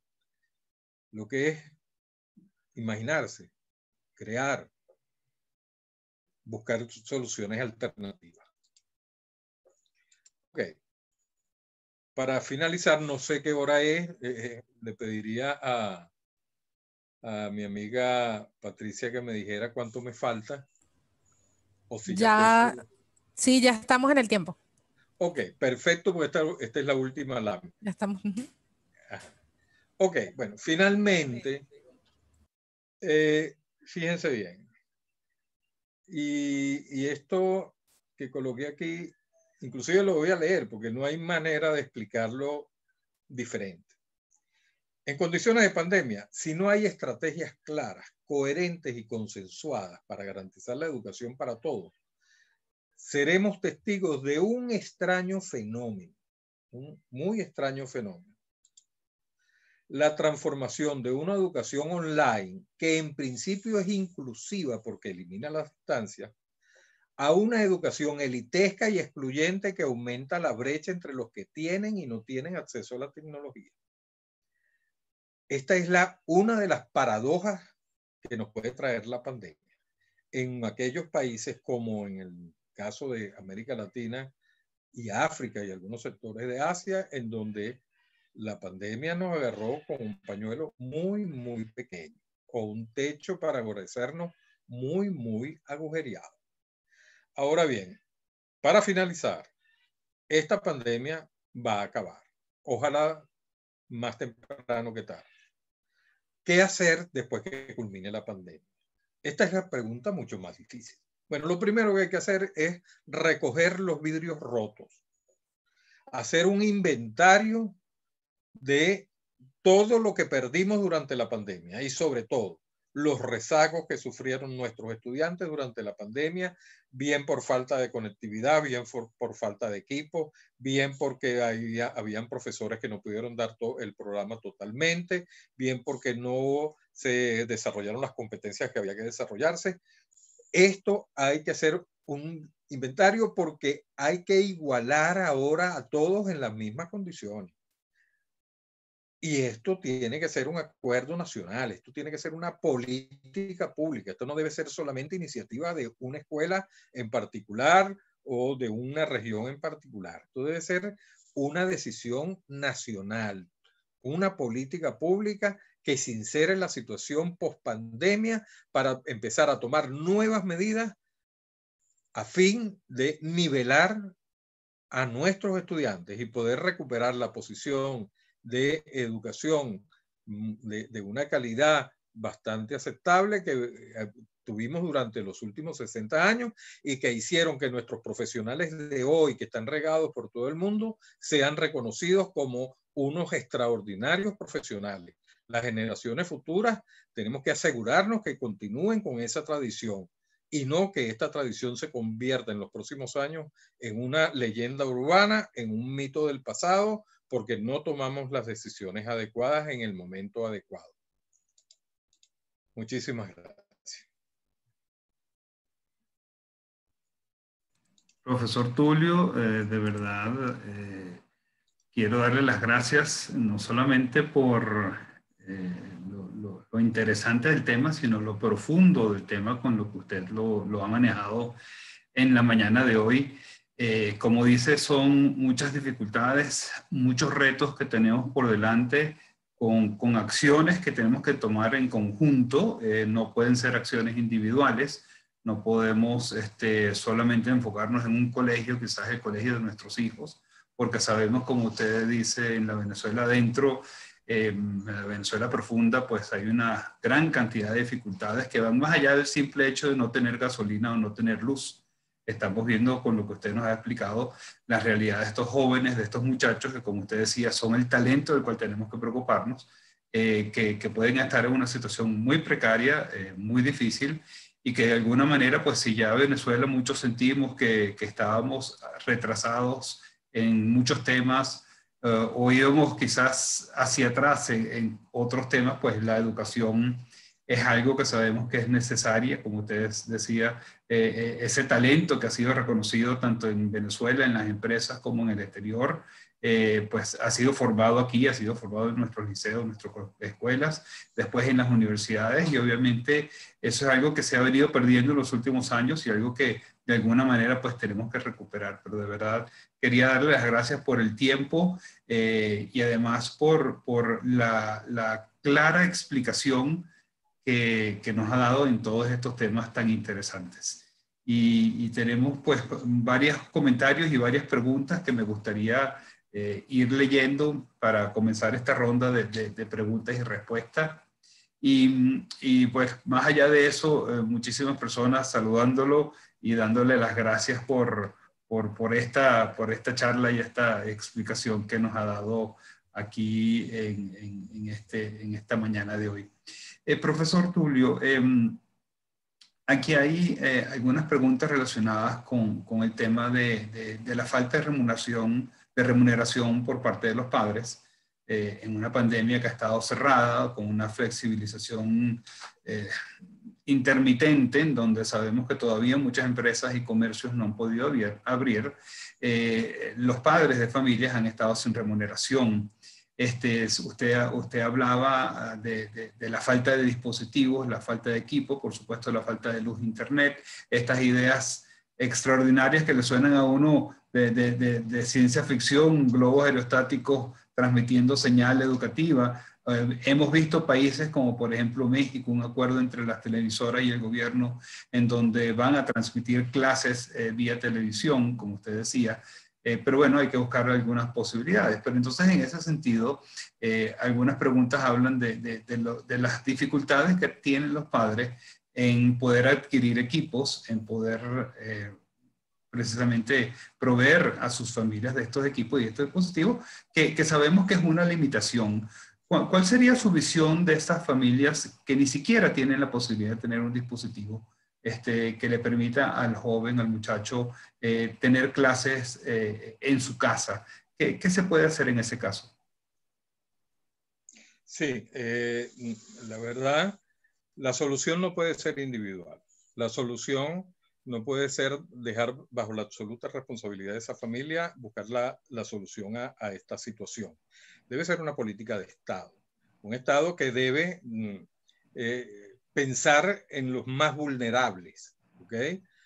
Como decía, quizás en muchos colegios privados esta situación ha sido solventada por los recursos con los cuales cuentan las familias o la propia escuela para hacer su plataforma virtual. Pero en los sectores más vulnerables le corresponde al Estado, a través del gobierno y del Ministerio de Educación, garantizar que los más vulnerables tengan acceso a la educación. Y para eso, varias de las propuestas que hice apuntan. Esta alianza con las tecnologías de primera generación, que no ameritan que el estudiante tenga un dispositivo electrónico, tecnológico en sus manos, sino programaciones educativas, pero bien organizadas. Aquí en Venezuela hubo un intento y bueno, fue realmente de una calidad muy deficiente, hasta el punto de que lo dejaron de transmitir, unas clases con muchos errores conceptuales, pero el gobierno puede a través inclusive, con la monopolización de tantos canales de televisión que tiene, utilizarlo con buenos profesores, porque en el país hay buenos profesores en cada área, y hacer una programación educativa reconocida por el Ministerio de Educación, válida desde el punto de vista de la formación de los estudiantes y de formación para los exámenes, reconocida por las escuelas, para cada grado, por ejemplo, de primaria, con cada materia en un horario donde todo el mundo sepa que a ese horario corresponde matemática de tercer grado. Es decir, esto puede subsanar el hecho de que muchos muchachos no tengan tecnología en sus manos, pero pueden tener acceso a un televisor o al televisor del vecino, es decir, o a la radio en la cocina. Esto se puede hacer en Venezuela porque se ha hecho. O sea, el asunto es si no se ha hecho, estamos inventando. No, se ha hecho y se ha hecho de manera eficiente. Mencioné el caso de Fe y Alegría, que por muchísimos años llevó a culminar la primaria a muchos personas de la tercera edad. Yo los recuerdo totalmente. Entonces, estas experiencias ya exitosas se pueden retomar, pero para eso hace falta voluntad y, en segundo lugar, un consenso. Es decir, vamos a clarificar cuál es el diagnóstico, cuáles son, dónde están y quiénes son las personas vulnerables para asistirlo y garantizar que se incorporen al hecho educativo.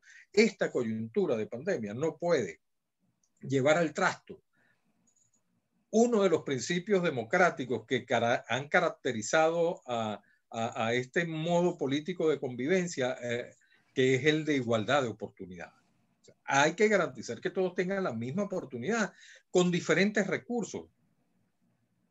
En el caso de las poblaciones vulnerables, el Estado debe proveer esos recursos y, repito, tiene con qué, porque tiene televisoras, tiene radio, y en vez de ser utilizado para otros fines, pues utilizarlo para llevar y conducir las clases a través de las parrillas comunicativas. Yo creo que es una extraordinaria iniciativa y que ojalá ojalá los que toman decisiones pues tengan la voluntad para hacerlo. Aquí hay una recomendación que nos piden llevar esta presentación suya a los directores de colegios públicos y privados, ampliarse a padres y representantes, y quizás habría que incluir a los hacedores de políticas públicas en temas educativos, ¿no? Para que entre todos puedan diseñar o podamos diseñar este tipo de acciones, como usted dice. Aquí hay un comentario que se lo quiero leer y después hacerle una pregunta al respecto. Ana de Luca le dice, excelente ponencia, felicitaciones de poder condensar todo este tema para poder definir sobre qué aspectos trabajar para minimizar las brechas y evaluar mejores prácticas para un modelo híbrido en el futuro. En este sentido, le quisiera preguntar cómo ve usted ese futuro. Un futuro post-pandémico, un futuro más allá del 2021, un futuro al que todos esperamos que llegue más rápido que tarde, pero que todavía no sabemos cómo va a ser. Sí. Si esta nueva realidad que todavía no la entendemos, ¿será híbrida? ¿Usted la ve híbrida en el futuro?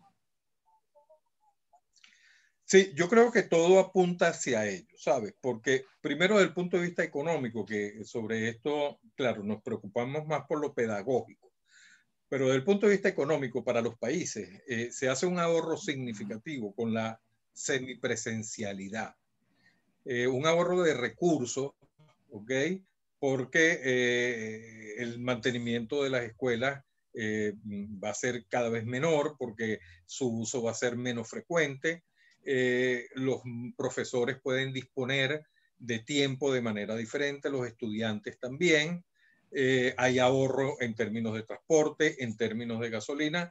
Esto desde el punto de vista económico, desde el punto de vista pedagógico, después de esta experiencia, y no solamente en Venezuela, quizás en Venezuela menos, pero en el resto del mundo se está viendo la potencialidad del impacto de la educación a distancia sobre la educación en cuanto a que su calidad no necesariamente baja.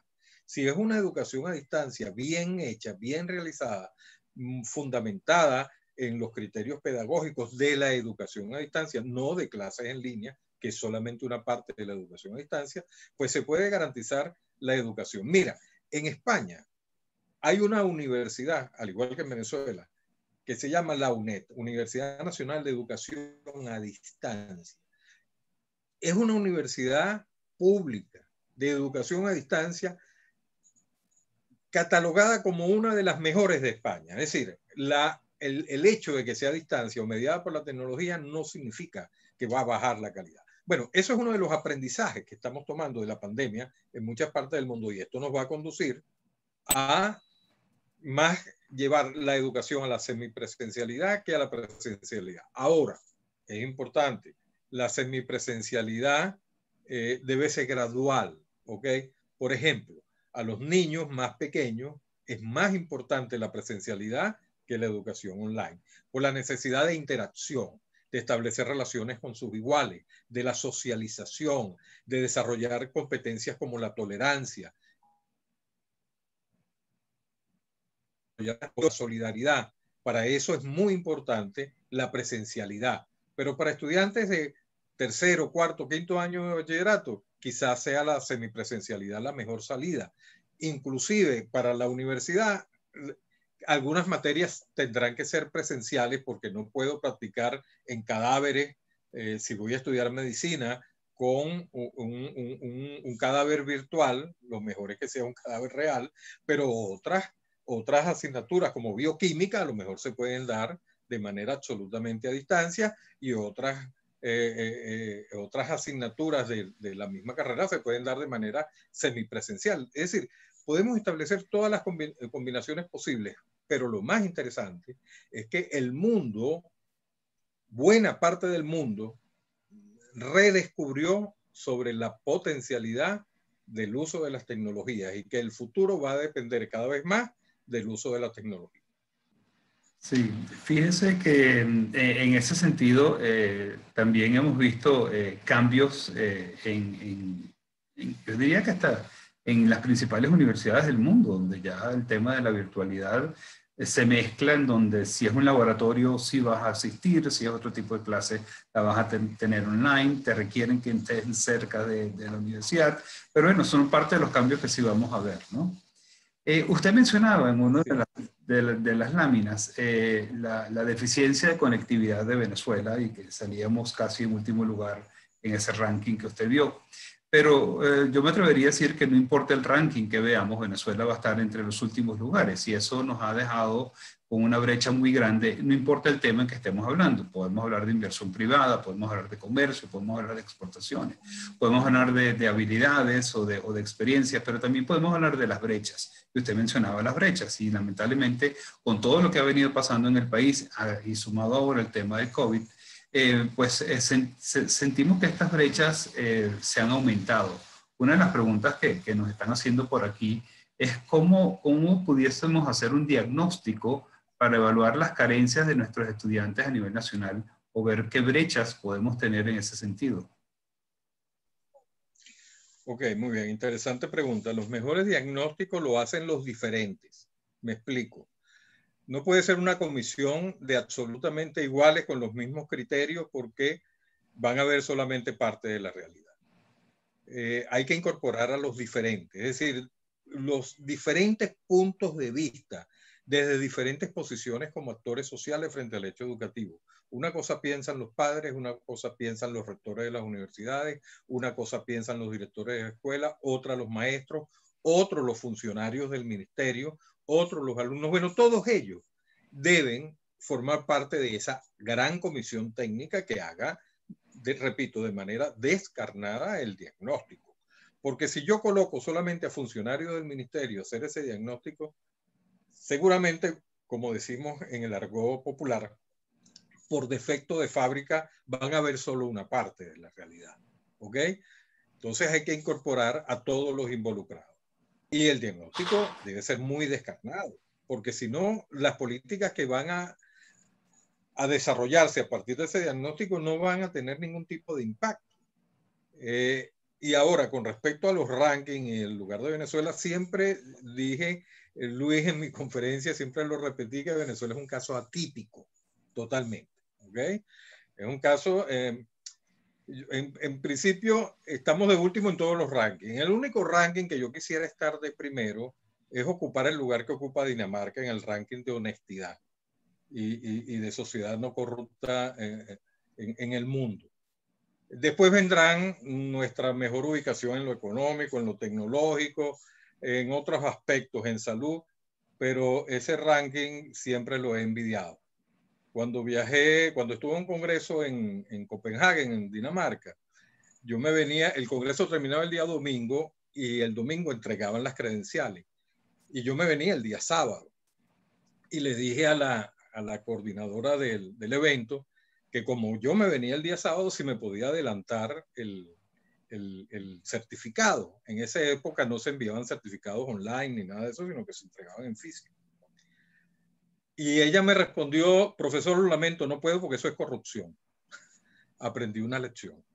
Bueno, ese es el tipo de interacción que yo quiero que tengan los venezolanos, o sea, saber delimitar entre lo que es correcto hacer y lo que no es correcto. Y estoy seguro que cuando aprendamos eso, vamos a salir del debacle económico, del debacle laboral, del debacle en salud. Vamos a superar todos los obstáculos que tengamos. Totalmente de acuerdo con usted, porque ese es el primer ranking y de ahí surgen todos los demás, de iremos subiendo en todos los demás, ¿verdad? Sí. Profesor, hay muchas preguntas sobre el tema del rol del gobierno, el papel de las políticas públicas, la responsabilidad bueno, distintos actores por parte de quienes precisamente hacen estas políticas públicas. Obviamente nosotros tenemos que apoyar lo que se haga, pero sabemos que hay una falta importante de todo este apoyo, vamos a llamarlo así. ¿Cómo ve usted la empresa privada que si bien ha estado ya dando ayuda en temas de alimentos, de transportes, de otro tipo de beneficios, de ayuda psicológica en estos últimos tiempos y otros temas, pues, ¿usted ve también a la empresa privada tomando roles educativos? Bueno, fíjate, nadie puede apostar bajo ningún esquema político al fracaso de la educación, bajo ningún esquema político. Todos debemos apuntar a mejorar cada vez más nuestro sistema educativo. Y en eso somos responsables o corresponsables todos. Por supuesto, las responsabilidades se gradúan. Hay el ministerio es el máximo responsable porque constitucionalmente es el tutor de la educación en el país, pero padres, alumnos, profesores, empresas, medios de comunicación, todos tenemos que colaborar por que la educación mejore cada vez más. Y en ese sentido, la empresa privada, que ha hecho bastante, ¿ok? Ha hecho bastante, bueno, tiene que seguir colaborando. Yo no voy a decir que haga más, sino que haga lo que siempre ha estado haciendo, que ha sido importante y ha apuntalado muchos proyectos educativos, y no solamente en Venezuela, en toda América Latina. Siempre vemos en la televisión satelital cómo se inauguran escuelas patrocinadas por empresas, en el caso de Colombia, en el caso de Bolivia, siempre estoy viendo eso. Bueno, en el caso de Venezuela se ha hecho en el pasado, se hace menos ahora porque los recursos son insuficientes, pero lo importante es que continúe la tradición y además que el sistema político garantice esa participación de la empresa privada, porque la educación debe ser inclusiva en todos los niveles, no solamente en los que participan directamente, sino en los que la apoyan. Las puertas están abiertas para todo el que apoye a la educación, porque la educación es el país del futuro y por eso no podemos apostar a su fracaso. Así es, así es. Hay varias preguntas relacionadas con el plan Canaima y las canaimitas y si eso ha seguido. No sé si usted sabe algo de eso. No, las canaimas no siguieron repartiéndolas, claro. Un país que no le puede subir el sueldo a los maestros, que ganan apenas $1 o $2 al mes, $18 al año, no puede tener recursos suficientes para dar las canaimas. Inclusive los textos escolares ya no están siendo reproducidos físicamente, los textos de la colección Bicentenario. Y lo de las canaimas fue una buena iniciativa porque, ojo, no podemos aplaudir lo que hacen en Uruguay y no aplaudir lo mismo, pero que se hace en Venezuela. Fue una buena iniciativa, pero tuvo algunas dificultades. Y una de ellas es que no le dieron canaimas a los maestros. Entonces los maestros estaban en la situación de dar clases utilizando un recurso que no conocían, que lo tenían exclusivamente los estudiantes. El otro gran problema es que daban unas canaimas y las escuelas no tenían señal ni conectividad. Entonces, bueno, en la escuela no se podía utilizar. Y el tercer gran elemento, que para mí es el más importante, son, bueno, los contenidos muy sesgados que venían predeterminados en la canaima, pero eso es tema de otra discusión, más de análisis de textos escolares, que cuando quieran puedo dar una conferencia sobre eso. Excelente. Profesor, dos preguntas más para terminar. La primera, ¿cuál ha sido el impacto, y hablando precisamente de los profesores, cuál ha sido el impacto de las precarias condiciones de vida y laborales de los profesores en el acceso a la educación a los estudiantes en este momento?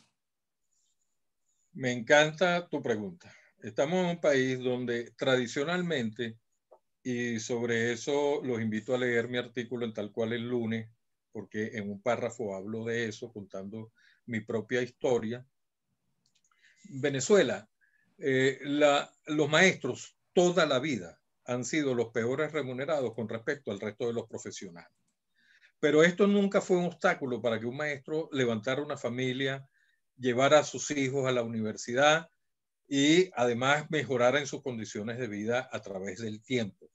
Una maestra podía ahorrar de su precario sueldo, meterse en un SAN, no sé si ahora eso se utiliza, hacer ahorros y en el mes de agosto comprarse unos boletos para hacer un crucero por el Caribe, comprarse unos boletos fiados que los pagaba en 11 meses y disfrutaba sus vacaciones.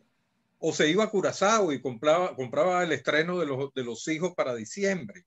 una maestra de un colegio público podía hacer eso.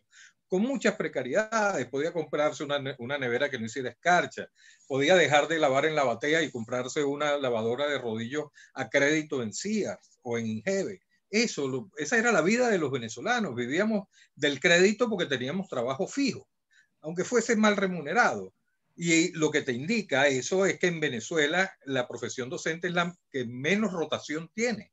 Los docentes entraban y se jubilaban a los 25 o 30 años, nunca renunciaban, a pesar de los bajos sueldos. Hoy en día, ni profesionales con doctorado y muchos libros escritos pueden comprarse una lavadora usada. Imagínate un maestro que lo que gana son 18 o 20 dólares anuales. Anuales, óigase bien. Entonces, en esas condiciones, yo no digo que un mejor maestro se hace con un mejor sueldo, porque eso no es así. Así no funciona esta cosa. ¿Ok? Pero un peor sueldo hace que los mejores talentos no estudien educación ni quieran ser maestros. Entonces, queremos, como dice el padre Ugalde, queremos los mejores maestros para nuestros hijos, pero no queremos que nuestros hijos estudien para maestros. Entonces, eso es una distorsión que tendrá que ser superada en algún momento si queremos levantar nuestra educación, si queremos renovar nuestra planta docente con buenos y calificados estudiantes y talentosos estudiantes, o simplemente vamos a tener que irle cediendo las plazas docentes después que se jubilen nuestros insignes maestros a los muchachos de la chamba juvenil o de la misión tal, o a algunos padres que voluntariamente quieran dar clases porque nadie va a querer ser docente. Y eso es muy grave en un país que se le acabó el petróleo y que ahora depende del talento para poder salir adelante. Así es, así es. Y mire, profesor, para cerrar, una pregunta que le hacen aquí, quizás resumiendo la última parte de su ponencia, ¿qué herramientas de soporte educativo sugiere hoy entonces frente al tema de la falta de conectividad, más allá de la radio o la televisión, en caso de que eso se pudiera lograr? Bueno, decía anteriormente que el maestro tiene parte de la responsabilidad, pero no la exclusiva responsabilidad. No depende solamente del maestro garantizar que el muchacho que no tiene conectividad pueda recibir la clase. Yo creo que ahí son todos los factores que tienen que intervenir, empezando por el Ministerio de Educación para garantizar algún vehículo, algún medio para que este docente pueda cumplir su trabajo de manera satisfactoria y garantizar que los estudiantes no queden excluidos del proceso educativo. Eso no puede ser responsabilidad del docente porque el docente está en iguales o peores condiciones que la familia de los alumnos. Entonces no le puedo pedir a un docente, como se pretendió en algún comunicado del ministerio, que vaya casa por casa a visitar a los alumnos para darles las orientaciones, con qué gasolina los vamos a exponer al contagio, con qué medidas de bioseguridad, con qué pasaje, con qué efectivo. Es decir, esto nos puede caer sobre los hombros del maestro, sería injusto. No puede ser evaluada a su actuación si cumple o no con este tipo de responsabilidades. Yo creo que la solución está en otra parte. El maestro es un engranaje importante en esa maquinaria, pero no es la maquinaria. Profesor, aquí en esta mañana hemos tenido maestros, profesores, directores de institutos, personas que trabajan en fundaciones y en ONGs, que dirigen grupos. Me gustaría, para cerrar, unas últimas palabras y unas últimas reflexiones de usted en este tema tan importante como lo es la educación en Venezuela, que sabemos que ha sido muy debilitada en los últimos años. Todos lamentablemente veíamos, inclusive la década pasada, estudiantes de cuarto y quinto año ya a las 9 de la mañana fuera de los liceos, y con todo lo que ha venido pasando y en eso encima el tema de la pandemia, por supuesto, ha complicado todo. Pero nos gustaría escuchar de usted unas últimas reflexiones de qué podemos hacer de aquí en adelante. Muy bien, sí, no me la pone fácil, no es sencillo prescribir, pero bueno, vamos a aventurarnos a decir algunas cosas. En primer lugar, El solo hecho de que estén atentos a este tipo de seminarios, este no será el primero, tampoco será el último, el solo hecho de que estén atentos para enterarse en versiones diferentes de la situación educativa del país, ya es algo que es importante. Es decir, no podemos desentendernos del tema educativo, ni tampoco dejárselo exclusivamente a los dolientes directos, es decir, a los padres, a los alumnos y a los maestros. Todos debemos estar involucrados. Y en eso felicito a Belanchán por esta iniciativa. Creo que hay que seguir profundizando en estas discusiones porque aquí están presentes ONG. Y yo creo mucho en la ONG. De hecho, presido una. Creo que la labor de la ONG va a ser clave en el futuro de la pospandemia. Jalándole el saco a los funcionarios públicos y recordándoles a cada momento sus deberes. Esa es una de las funciones de las ONG, más allá de las propuestas de individualidades que puedan hacer en este tipo de eventos. Las ONG como organizaciones creo que hoy en día están movilizando el mundo, ¿ok? Y la gente cree muchas veces más en la ONG que en los mismos funcionarios públicos. Bueno, para que una ONG continúe funcionando de esa manera, tiene que estar informada no solamente del área específica a la cual atiende, sino de otras áreas, porque son como los bomberos, la ONG, las llaman para cualquier cosa, y para esas cualquier cosa debemos estar preparados. En segundo lugar, si hay maestros, bueno, nada, no podemos voltear la cara, el que se cansa pierde, tenemos que seguir adelante si queremos y si creemos que el futuro de Venezuela está en el talento y no en un recurso mineral que fortuitamente Dios nos dio y que están acabando con él. Estos maestros hoy en día juegan un papel sumamente importante, y cuando me refiero a maestros lo hablo en genérico, maestros, profesores universitarios. Si todos apostamos a que el desarrollo del país es el desarrollo del talento, pues tenemos que vernos a nosotros mismos como piezas fundamentales. No podemos despreocuparnos, hay que preocuparse, pero también ocuparse. Y una manera de ocuparnos es nosotros trabajando con otros entes como ONG y gremios docentes, empujar para mejorar en colectivo y en lo poco que podamos hacer en términos individuales, la educación de este país. Yo me sentiría satisfecho con que los docentes, desde su pequeño nicho, ¿ok?, aportaran ese granito de arena, porque 100.000 granitos de arena pueden hacer una montañita importante. Así es, de verdad que es solo con el apoyo de todos, con el trabajo de todos que podemos lograr esto. Y como usted dice, pues el talento, además que estamos en, como se ha llamado, la era del conocimiento, desde el profesor Peter Drucker, Rosa Basmuth-Cantor, Peter Senge, todos comenzaron a hablar hace 30 y 40 años de que hoy sería la era del conocimiento, pues estamos en ella.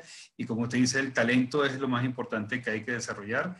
Y el talento es lo que hace crecer un país. Y sobre todo ahora que estamos viendo pues, lo que significa la economía naranja, la creatividad y la innovación. Obviamente eso viene de la capacidad de analizar, de pensamiento crítico y del conocimiento aplicado con toda una cantidad de cosas. Pues, pero como usted dice, temas para conversar en próximas charlas y en próximas oportunidades. Pero de verdad, profesor Tulio, queremos darle las gracias por su tiempo, por esta maravillosa explicación, por el tiempo que se tomó en responder las preguntas y por habernos acompañado a nosotros en este primer microtaller enfocado en temas educativos, que de verdad pensamos que es un tema crítico, como usted lo ha dicho, para el futuro del país, para trabajar en ello desde hoy y desde Belanchán, pues, con todas las ONGs que tenemos aliadas, con nuestro brazo de Alianza Social que está cumpliendo 20 años este año y la Cámara pues celebrando 70 años,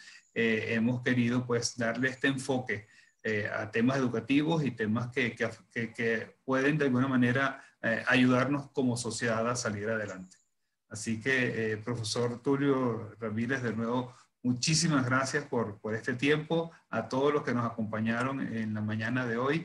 Y aprovecho para invitarlos a todos que no se pierdan el Simposio de Responsabilidad Social Empresarial que vamos a tener el 23 de octubre con el padre Luis Ugalde, con el increíble escritor Fernando Sabater, con Luis Maturén, y va a ser de 8 de la mañana a 12 del mediodía. Pueden conseguir su información en la página web de Benancham, pero les recomiendo pues que no se lo pierdan, porque va a ser también otro evento extraordinario, y usted, profesor Tulio, por supuesto, está invitado a que nos acompañe también ese día.